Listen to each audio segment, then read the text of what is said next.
بسم الله الرحمن الرحيم وبه نستعين والصلاة والسلام على سيدنا محمد وعلى آله وصحبه أجمعين أما بعد. صدر محترم، معزز مہمانان کرام اور خواتین و حضرات، برسوں پہلے چین میں انقلاب آیا تھا. اس انقلاب کے بانی کا نام ماؤ زیدونگ ہے. اس نے بڑی محنت سے چین کو بحران سے نکال کر ترقیات کے بام عروج تک پہنچایا، اور چند برسوں میں اس نے چین کا نقشہ تبدیل کر کے رکھ دیا. ہمارے پڑوس کے ملک کا ایک وفد جس میں صوبہ سندھ کے چیف منسٹر بھی تھے اور کئی بڑے اہم منسٹرز تھے، وہ گئے تھے اس انقلاب کے بعد، چین کی ترقیات کے بعد وہاں کا دورہ کرنے کے لیے اور ماؤ زیدونگ سے ملاقات کے لیے. جب انہوں نے ان ترقیات کو، عروج کے نقشوں کو دیکھا اور پھر چیئرمین سے ملاقات کی جس کو جدید چین کا بانی کہا جاتا ہے، تو ایک سوال اس وقت نے کیا تھا، پس منظر ذہن میں رہے کہ یہ اس ملک سے گئے ہوئے لوگ ہیں جو اسلام کے نام پر بنا تھا، جانے والے مسلمان، اور وہ شخص ان نظریات کا حامی تھا جس کو ہم کارل مارکس کے نظریات کہتے ہیں. جب اس سے یہ سوال ہوا کہ آپ نے چند برسوں میں اپنے ملک کو اتنی اہم ترقیات سے کیسے مالا مال کیا، تو اس نے ایک جواب دیا تھا جو اس زمانے میں انگریزی اردو کے اخبارات میں شاہ سرخیوں کے ساتھ چھپا تھا، وہ آپ کو سنانا چاہتا ہوں. اس نے ایک جملے میں جواب دیا کہ اگر آپ ہمارے ملک کی ترقیات کا راز جاننا چاہتے ہیں تو سن لیجئے، ایک جملے میں سن لیجئے کہ قرآن آپ لوگوں پر اترا تھا، عمل ہم نے کر کے دکھایا ہے. یہ بات میں اس لیے سنانا چاہتا تھا کہ تعلیمی پسماندگی کو دور کرنے کے لیے واحد اور اولین بنیاد اور اساس یہ ہے کہ ہم اپنے دین کی طرف اور قرآنی تعلیمات کی طرف لوٹ جائیں، اور ہم اس حقیقت کو اپنے ذہن میں تازہ کریں کہ یہ جو تقسیم ہم نے دینی اور عصری علوم کی قائم کی ہے، اس کے بجائے ہم اس تقسیم پر عمل کریں جو سرکار دو عالم صلی اللہ علیہ وسلم نے سکھائی تھی، ایک علم نافع اور ایک علم غیر نافع.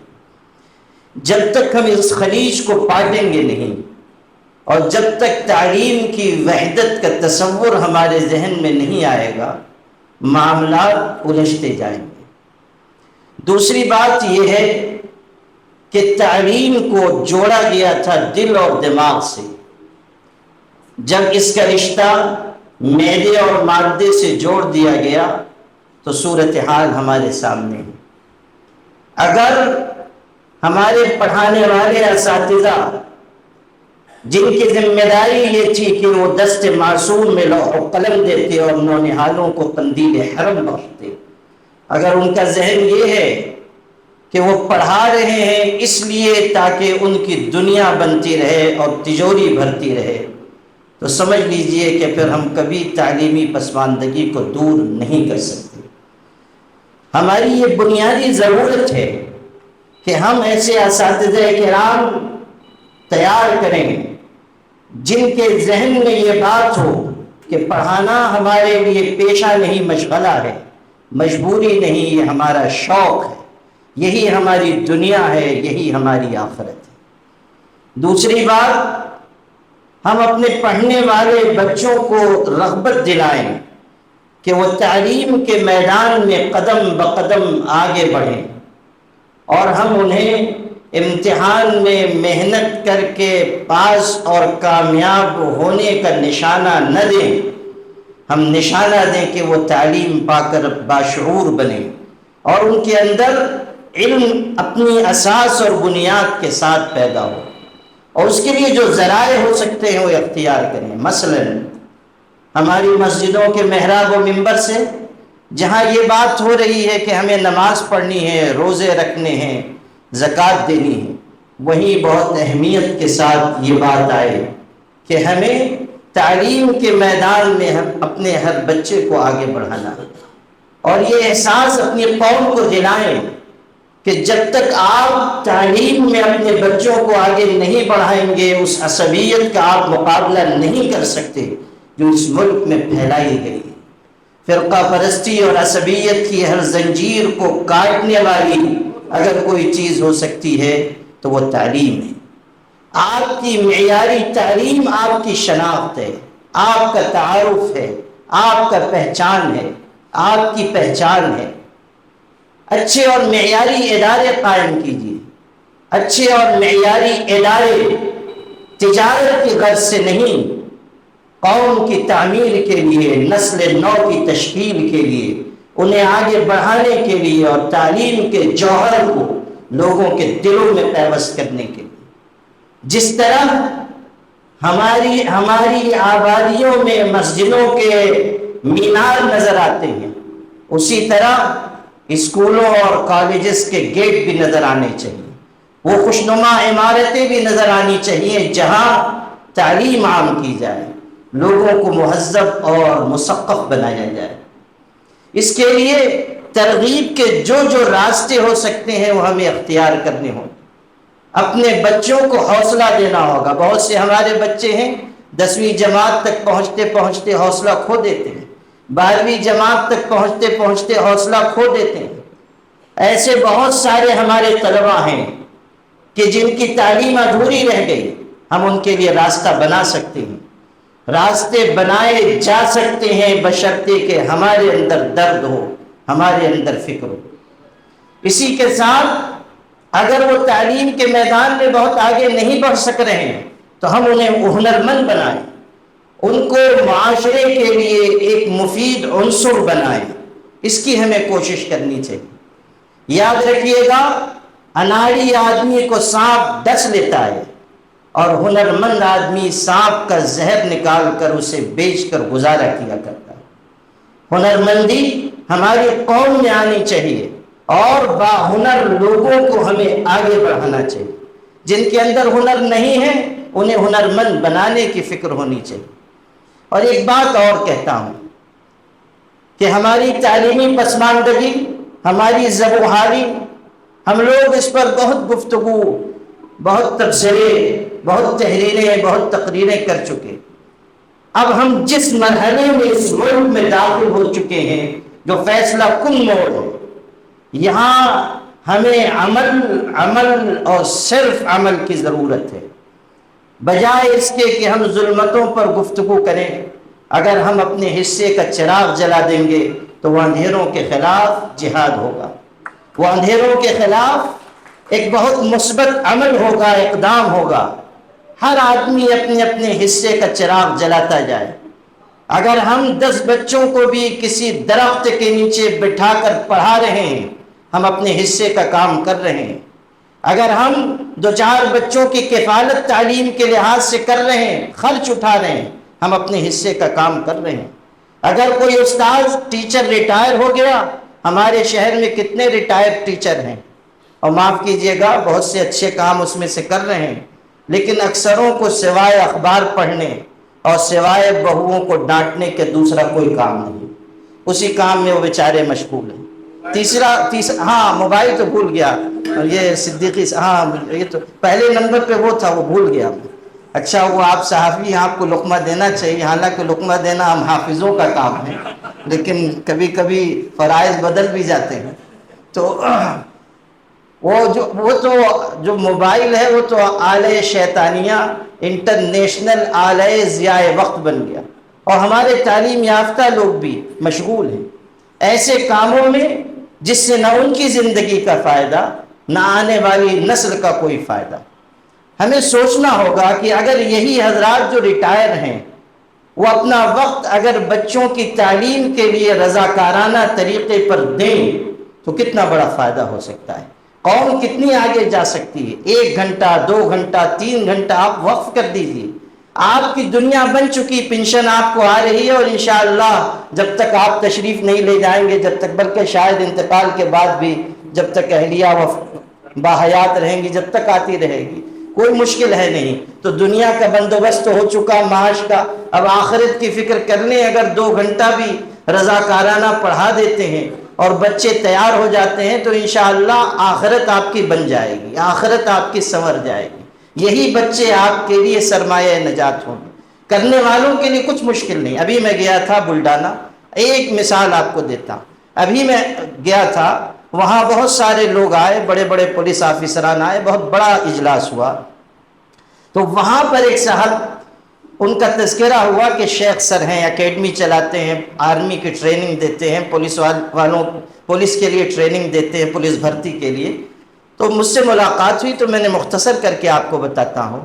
مجھے لوگوں نے یہ بتایا کہ یہاں ایک ٹریننگ کلاس، ایک کوچنگ کلاس چل رہی تھی، لیکن اس میں دوسرے سماج اور مذہب کے بچے پڑھ رہے تھے۔ صورتحال یہ ہوئی کہ انہوں نے ایک ٹریننگ کلاس کھولی، اتنی محنت سے، اتنی امانت سے، اتنی دیانت سے، اتنے لگن سے پڑھایا کہ وہاں کے جو بچے تھے دوسرے سماج کے، وہ بھی ان کے سینٹر میں چلے آئے، اور 250 بچوں کو اکیلے وہ ٹریننگ دے رہے ہیں۔ اور پچھلے سال ان کے ٹریننگ یافتہ 70 بچوں کا سلیکشن آرمی میں اور پولیس میں ہوا۔ آپ سوچئے کہ ایک شخص ہے، اس نے ٹھان لیا کہ مجھے کام کرنا ہے، کام کر رہا ہے۔ اس طرح کی بہت سی مثالیں ہمارے اس ملک میں ہیں۔ میں یہ عرض کرنا چاہتا ہوں کہ ہم لوگ جو راستے ہو سکتے ہیں ان سب کو استعمال کریں۔ 2-3 آخری باتیں میں عرض کر کے، چونکہ ہمارے مہمانان کرام کو اصلاً ہم لوگوں کو سننا ہے، تو میں آخر میں 2-3 باتیں اور عرض کر کے اپنی گفتگو مکمل کرتا ہوں۔